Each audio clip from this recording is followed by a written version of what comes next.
কথায় বলে পাপ তার বাপকেও ছাড়ে না। কখন কোথায় সে এসে পাপের হিসেব নেবে তা কেউ আগে থেকে জানতে পারে না।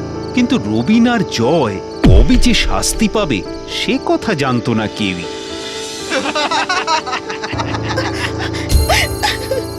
এইভাবেই ফুর্তিতে দিন কাটাচ্ছিল বড়লোক বাপের দুই চরিত্রহীন সন্তান। শুধু ওরা জানতো না যে ওদের শাস্তির সময় ঘনিয়ে আনছে অন্য কেউ। না না ভাই, না না না, এখন এখন এত রাতে তোদের সাথে কোথাও যেতে পারবো না। জানিস তো তুই না খুব ভীতু। শ্মশানে রাত কাটাতে কি মজা হয় জানিস?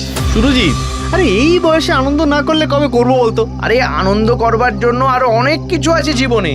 আর তোরা বিশ্বাস না করলেও ভূত প্রেত আত্মা সব আছে, সব। হ্যাঁ, তোর দ্বারা না কিছু হবে না জীবনে। এই জয়, চল তো, আমরাই যাই, চল।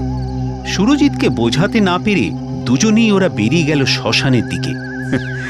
শুধু ওরা জানতো না নিজেদের ইচ্ছে ওরা যাচ্ছে না সেখানে, ওদের ডেকে নিয়ে যাচ্ছে অন্য কেউ।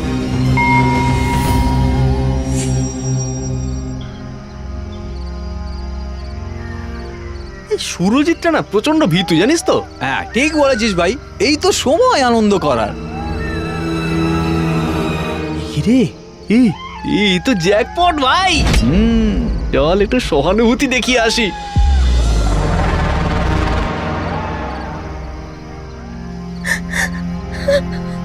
কি হয়েছে তোমার? কোনো প্রবলেম? আমায় কিন্তু বলতে পারো। শেষের একটা শুরু হয় সবার জীবনে। রবিন আর জয়ের প্রলয় নিনাদ বেজে গিয়েছিল ঠিক সেই মুহূর্তেই। কথায় কথায় বাড়ি পৌঁছে দেওয়ার অছিলায় গাড়িতে তুলে নেয় ওরা মহিলাকে। আরে যা, এই তোমার নামটাই তো জানা হলো না। মায়া, আমার নাম মায়া।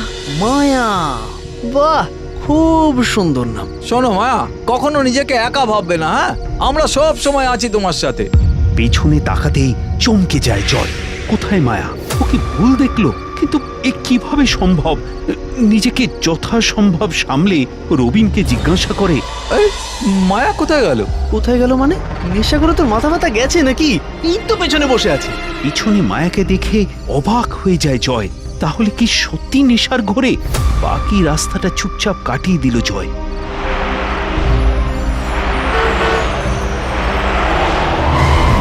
গাড়ি এসে দাঁড়ায় একটা পোড়ো একতলা বাড়ির সামনে। এখানে থাকো তুমি? বাবা, এই বাড়িটা তো অনেকদিন কেউ ব্যবহার করেনি মনে হচ্ছে। হ্যাঁ, আসলে আমাকে যত্ন নেওয়ার মানুষটাই তো চলে গেল, তাই। নিজেকে একা ভেবো না মায়া। কেউ না থাকলেও জানবে আমি তোমার সঙ্গে আছি। সন্দেহটা তখন মন থেকে দূর করতে পারেনি জয়। জয়ের বারবার মনে হতে লাগলো যতটা জানলো মায়ার ব্যাপারে তার চেয়ে অনেক বেশি যেন না জানাই রয়ে গেল ওদের কাছে।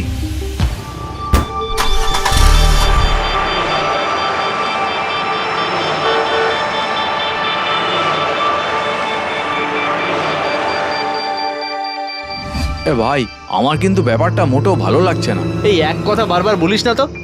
যেই দেখছিস মায়া আমাকে একটু বেশি পাত্তা দিচ্ছে, অমনি তো চরিত্র পাল্টে গেল, তাই না?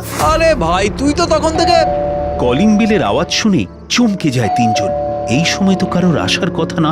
ধীরে ধীরে দরজার দিকে এগিয়ে যায় সুরজিৎ, আর দরজা খুলতেই অবাক হয়ে বলে, আপনি?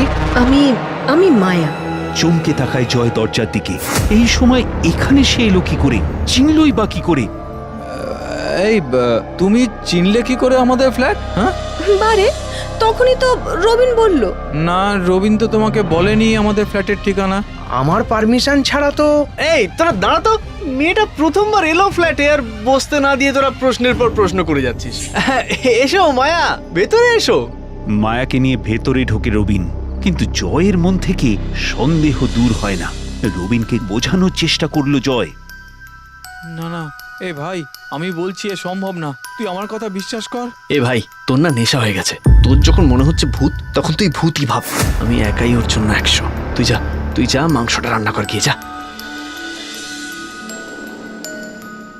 রবিন বেরিয়ে যেতে জয় এগিয়ে যায় রান্নাঘরের দিকে, আর গিয়েই যা দেখে তাতে ওর গোটা শরীর ঠান্ডা হয়ে যায় এক নিমেষে। মায়া রান্নাঘরে উল্টো দিক করে দাঁড়িয়ে হাতে তুলে নিচ্ছে কাঁচা মাংস, আর চোখের পলকে শেষ করে দিচ্ছে সব। চমকে যায় জয়, আতঙ্কে চিৎকার করে ছুটে যায় বেডরুমে। কিন্তু সেখানে গিয়েও যা দেখে তাতে ভয়ে ওর শরীর হিম হয়ে যায়। সেখানেও মায়া বসে আছে রবিন আর সুরজিতের সাথে। আরে তোর আবার কি হলো? মায়া, কি হলো? কিছু বলবে আমায়? কি তুমি এখানে, মানে রান্নাঘরে? তাহলে কে? এই রান্নাঘরে আবার কে থাকবে? কি হয়েছে বলতো তোর আজকে?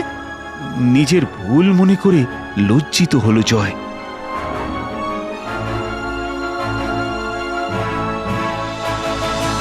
ও ফিরে গেল সবার সাথে আড্ডায় যোগ দিতে।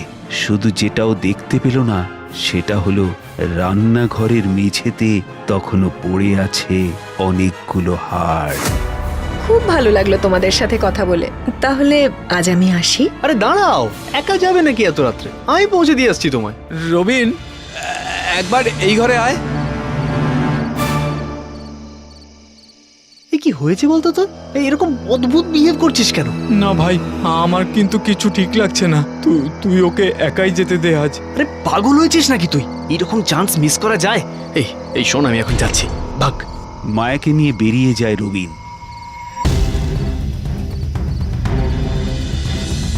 তখন রাত প্রায় 3টে, কিন্তু রবিনের না কোনো খবর পাওয়া যাচ্ছে না কোনো হদিশ। এই নিয়ে অনেকবার ফোন করে ফেলেছে জয়, কিন্তু একটা ফোনও ধরেনি রবিন। বিছানা থেকে উঠে সুরজিৎকে তখনই ঘুম থেকে তুলল ও। ভাই, এই সুরজিৎ, ভাই ওঠ না, ওঠ না, এক্ষুনি একবার মায়ের বাড়িতে যেতে হবে। আরে রবিন এখনো ফেরেনি। সকালে ঠিক চলে আসবে, আমাকে ঘুমোতে দে তো। না ভাই, আমার কিন্তু টেনশন হচ্ছে। চল না তুই। এই না না না, আমি তোদের এই মেয়ে চক্করে নেই ভাই। তোর যেতে ইচ্ছা হয় তুই যা। এক মুহূর্তের জন্য মনে হয়েছিল সত্যি হয়তো সকালেই ফিরে আসবে রবিন, কিন্তু তারপর কি যেন মনে হলো। মনে পড়ে গেল মায়ার ওই রক্তমাখা চোখ, রহস্যময় চুল, দৃষ্টি। আর তখনই ঠিক করে নিল আর সময় নষ্ট না করে বেরিয়ে পড়বে ও।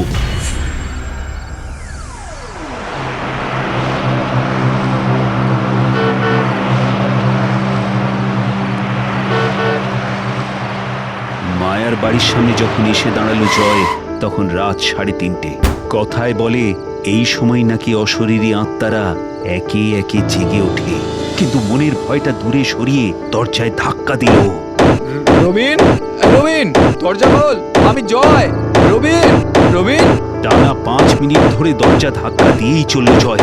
অবশেষে আর ভাবতে না পেরে ঠিক যখন দরজা ভাঙবে ভাবছে, তখনই হালকা আওয়াজে দরজাটা নিজেই খুলে গেল ভেতর থেকে। বাড়ির ভেতরের দিকে চোখ রাখলো জয়, আর যা দেখতে পেল ভেতরে তাতে ওর বুকের শব্দ ধীরে ধীরে যেন নিথর হয়ে গেল। চমকে যায় জয়, আর সময় নষ্ট না করে ঢুকে পড়ে ভেতরে।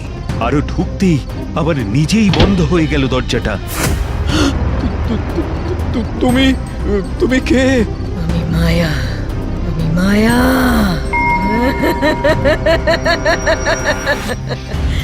শেষ করব তোদের, শেষ করে দেবো তোদের সবাইকে। কেন কেন কেন আমাদের এই শাস্তিটা দিচ্ছ? ঠিক যেই শাস্তি তোরা এতদিন নিষ্পাপ সাধারণ মেয়েদের দিয়েছিস, ঠিক সেই শাস্তি এবার ফিরিয়ে দেব তোদের। কিন্তু আমরা তো তোমার কোনো ক্ষতি করিনি।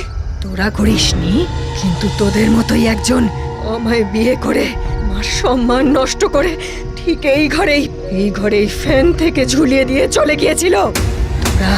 তোরা পৃথিবীর নোংরা জঞ্জাল। আর আজ তোদের শেষ করে আমি আমার মৃত্যুর প্রতিশোধ নেব।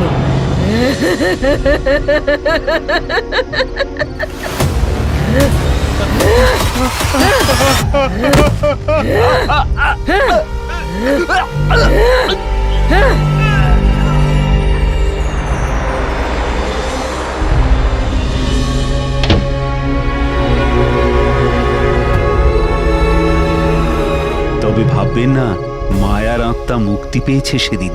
ও এখনো ঘুরে বেড়াচ্ছে এদিক থেকে ওদিক, রবিন আর জয়ের মতো পিশাচ মানুষদের শাস্তি দিতে, যারা নিজেরাও জানে না, তবে হঠাৎ শুনতে পাবে মায়ার ডাক।